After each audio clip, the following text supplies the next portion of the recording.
Hello and thanks for watching the 87th episode of ARFCOM News. Today I want to tell you about the Down Under crackdown on Nerf guns and a totally tasteless and audacious joke from the New York Times, plus lots more. But before we get started, I want to tell you about the fine mahogany night vision products with custom Corinthian leather trim offered to you by our friends at TNVC.com. Artfully handcrafted by earnest, hardworking Amish operators, TNVC Night Vision is unique and uncompromising, just like you. If you like seeing stuff more than not seeing stuff, take a look at our sponsor, TNVC.com, your source for quality night vision gear to make you the bump in the night. Do you remember when Australia used to be chock full of badass? For a land so full of adventure and weird, malignant alien life forms, it's disappointing how they have lost their muchness, and now they're even banning Nerf guns. Last year, South Australia required all gel blasters to be registered as firearms because they can kinda sorta look like real guns. I had no idea what a gel blaster was, but it turns out they're basically airsoft guns that shoot balls of sodium polyacrylate, which you might know as water beads. Apparently, this was a booming sport in the Upside Down, analogous to airsoft or paintball here in America. As governments often do when they arbitrarily impose on the rights of citizens, they magnanimously allowed folks 6 months to turn in or register their gel blasters, but only 460 were ever registered. Now it seems even certain Nerf guns will need to be registered as firearms because they are capable of shooting those squishy little balls. Now, hold up a sec. The authorities don't have a problem with what gel blasters did or how they worked. They imposed these restrictions simply because they looked scary. Now, some people are saying the restrictions that apply to gel blasters ought to apply to Nerf guns because they could do the same thing as gel blasters, even though Nerf guns look nothing like real guns. Uber beta Brad Phillips preemptively registered his Nerf gun even though he says it would only be illegal if he actually loaded it with squishy little balls. I guess Brad is worried he might accidentally put his water balls in the Nerf gun. I am just so painfully confused about this story, I can't even, literally. The New York Times, that bastion of right-wing propaganda, recently published an article white knighting for the ATF in which they lament the ATF doesn't spend more time hassling licensed dealers than they do prosecuting rioters for throwing Molotov cocktails. If you weren't aware, Molotov cocktails are destructive devices under the 1934 National Firearms Act, and they require a $200 tax stamp and registration to possess legally. You also might not have heard, but the ATF has actually been aggressively prosecuting mostly peaceful rioters for Molotov cocktails.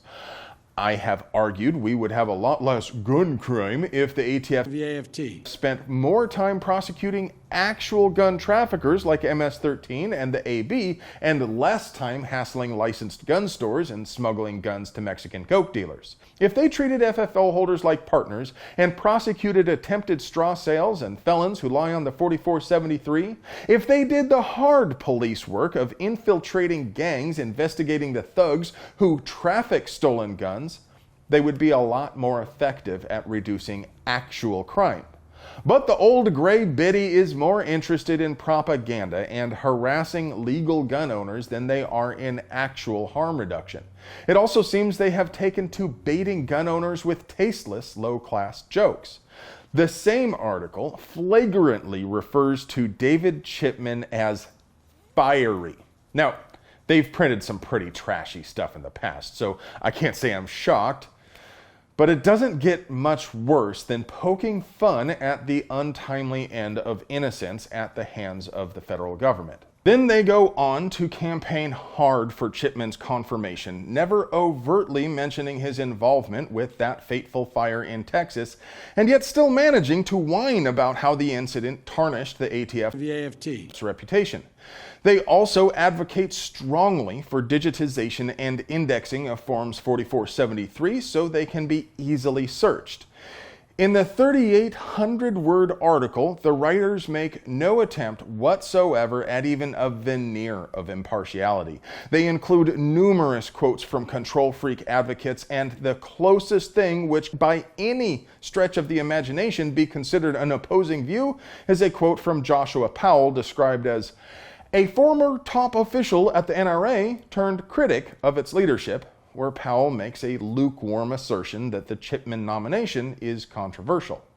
Look, this sort of blatant propagandizing is nothing new, and I know you good folks aren't exactly surprised about it, but every now and then an article like this grabs my attention, and I just can't help but pass it on to you wonderful folks.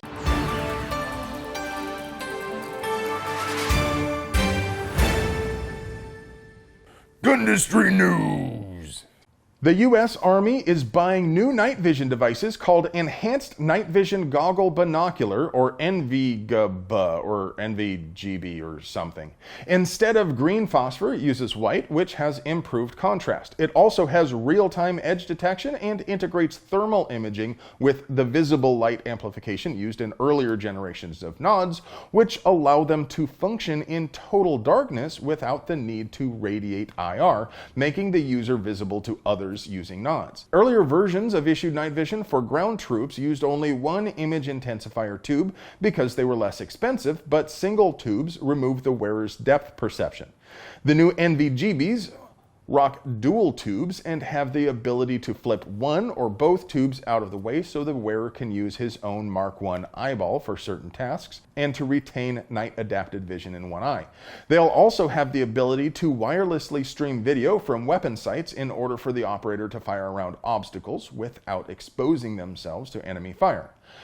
Now, the article I read didn't say anything about what wireless protocol is being used, so please tell me it's not Bluetooth. Please say it's probably Bluetooth, isn't it?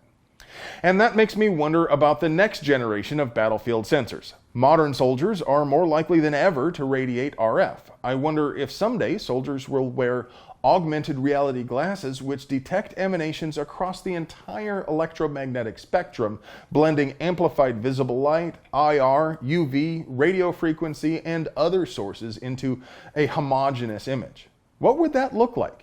How would you go about detecting enemy soldiers on a future battlefield? Well, friends, that's all I have for you today. I hope you enjoy watching these things because I sure like making them for you. You guys are always asking me where I find my fly shirts, so this time I put a link to my shirt down there in the doobly-doo. But if you want to try your luck and see if you can win this rad shirt, post a comment containing the phrase, "I aim to misbehave" in the YouTube comments, and I will arbitrarily and unilaterally choose the best one. If you want to help us keep bringing you banger content like this, please consider supporting the folks who support us.